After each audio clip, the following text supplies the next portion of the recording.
हम सभी ने कभी न कभी सोचा होगा कि कुछ प्रजातियों की क्या आवश्यकता है, जैसे तिलचट्टा, छिपकली, चमगादड़ और बहुत कुछ। जैसे भगवान ने इन प्राणियों को क्यों बनाया? क्या वे किसी भी रूप में उपयोगी हैं? उनमें से अधिकांश रोग उत्पन्न करते हैं। फिर हमारी प्रकृति विकास के दौरान उन्हें क्यों चुनती है? क्या होगा यदि छिपकली, तिलचट्टा या उनमें से कोई एक प्रजाति विलुप्त हो जाए?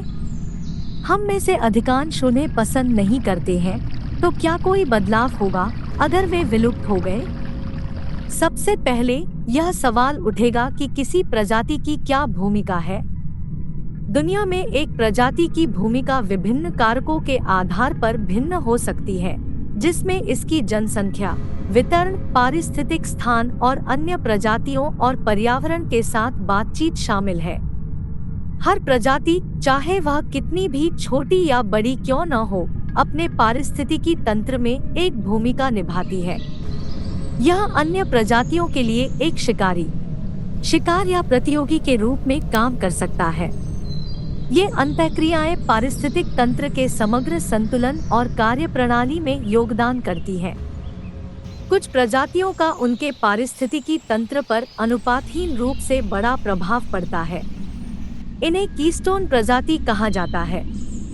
यह ध्यान रखना महत्वपूर्ण है कि एक प्रजाति की भूमिका को अलगाव में पूरी तरह से नहीं समझा जा सकता है, क्योंकि पारिस्थितिक तंत्र जीवन के जटिल और परस्पर जुड़े हुए जाल है। हम देख सकते हैं कि प्रकृति में किसी भी प्रजाति की अपनी भूमिका होती है, लेकिन क्या होगा यदि एक भी प्रजाति जो हमारे अनुसार किसी काम की नहीं है को हटा दिया जाए? यदि किसी एक प्रजाति को एक पारिस्थितिकी तंत्र से हटा दिया जाता है, तो विशिष्ट प्रजातियों और पारिस्थितिकी तंत्र के भीतर इसकी अंतःक्रियाओं के आधार पर इसके विभिन्न प्रभाव हो सकते हैं। एक पारिस्थितिकी तंत्र के भीतर प्रजातियां खाद्य जाले के माध्यम से परस्पर जुड़ी हुई है। किसी प्रजाति को हटाने से पारिस्थितिक तंत्र के माध्यम से ऊर्जा और पोषक तत्वों के प्रवाह में बाधा आ सकती है। उदाहरण के लिए, यदि एक परभक्षी को हटा दिया जाता है, तो उसके शिकार की संख्या बढ़ सकती है, जिसके परिणामस्वरूप अतिचारण या कुछ संसाधनों की कमी हो सकती है। यह खाद्य वेब के भीतर अन्य प्रजातियों पर व्यापक प्रभाव डाल सकता है। किसी प्रजाति को हटाने से पारिस्थितिक तंत्र के भीतर जनसंख्या असंतुलन हो सकता है। प्राकृतिक नियंत्रण और संतुलन के बिना कुछ प्रजातियों की जनसंख्या में वृद्धि हो सकती है, जबकि अन्य में गिरावट आ सकती है। इससे सामुदायिक गतिशीलता में परिवर्तन हो सकता है और संभावित रूप से अन्य प्रजातियों के विलुप्त होने या खतरे में पड़ सकता है। वास्तव में एक प्रजाति को हटाने से समग्र जैव विविधता कम हो जाती है, जिससे यह जलवायु परिवर्तन और बीमारी के प्रकोप जैसी गड़बड़ी के प्रति अधिक संवेदनशील हो जाती है। इसके अलावा 2008 में पॉल एरलिच और रॉबर्ट द्वारा दी गई रिवेट पॉपर परिकल्पना के रूप में जानी जाने वाली एक परिकल्पना है। इस परिकल्पना में वे हमें बताते हैं कि कैसे एक प्रजाति के विलुप्त होने का अन्य प्रजातियों पर बड़ा प्रभाव पड़ सकता है। उदाहरण के लिए हवाई जहाज का रिवेटेड स्ट्रक्चर। उनका कहना है कि जाते समय विमान में लोगों की कल्पना करना, कीलक का एक हिस्सा लेना, इसे शुरू करने में कोई बड़ा प्रभाव नहीं पड़ेगा, लेकिन समय के साथ यह एक हवाई जहाज की उड़ान को प्रभावित करना शुरू कर देता है। हमारे पारिस्थितिकी तंत्र में भी यही होता है। यदि एक प्रजाति को हटा दिया जाएगा, तो कई प्रजातियां विलुप्त प्रजातियों पर निर्भरता के कारण हट जाती है। पारिस्थितिकी तंत्र में असंतुलन पैदा कर रहा है। हम सभी एक प्रजाति डोडो के विलुप्त होने के बारे में जानते हैं, जो एक उड़ान रहित पक्षी था। मॉरिशस में बीजों के फैलाव में डोडो ने महत्वपूर्ण भूमिका निभाई। इसने विभिन्न पौधों की प्रजातियों के फलों का सेवन किया और बीजों को अपनी बूंदों के माध्यम से फैलाया। डोडो के विलुप्त होने के साथ इन बीजों का फैलाव बहुत कम हो गया था, संभावित रूप से कुछ पौधों की प्रजातियों के वितरण और पुनर्जनन को प्रभावित कर रहा था।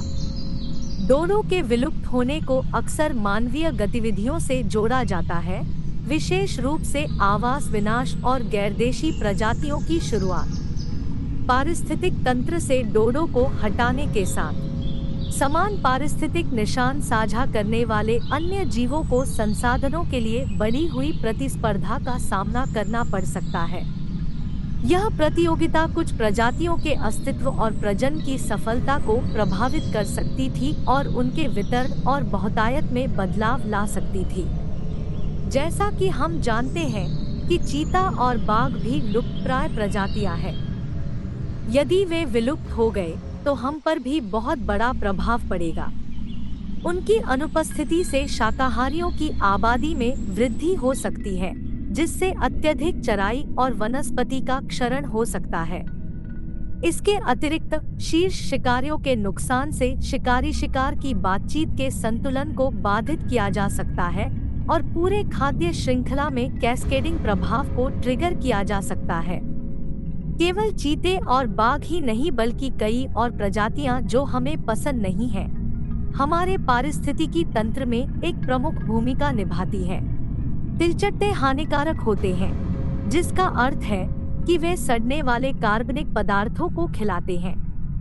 कार्बनिक कचरे का सेवन करके तिलचट्टे पोषक चक्रण में योगदान करते हैं, आवश्यक पोषक तत्वों को पारिस्थितिकी तंत्र में वापस जारी करते हैं। छिपकली मच्छरों, मक्खियों और कृषि कीटों सहित कीड़ों की प्राकृतिक शिकारी है। वे कीट आबादी को नियंत्रित करने, प्रकोप को रोकने और फसल क्षति को कम करने में मदद करते हैं। छिपकलियों के बिना कीट आबादी में वृद्धि हो सकती है, जिससे कृषि और मानव स्वास्थ्य पर संभावित नकारात्मक प्रभाव पड़ सकते हैं। तो अब हम देख सकते हैं कैसे प्रत्येक जीव इस दुनिया के लिए महत्वपूर्ण है। इनमें से किसी के विलुप्त होने का बड़ा प्रभाव पड़ेगा।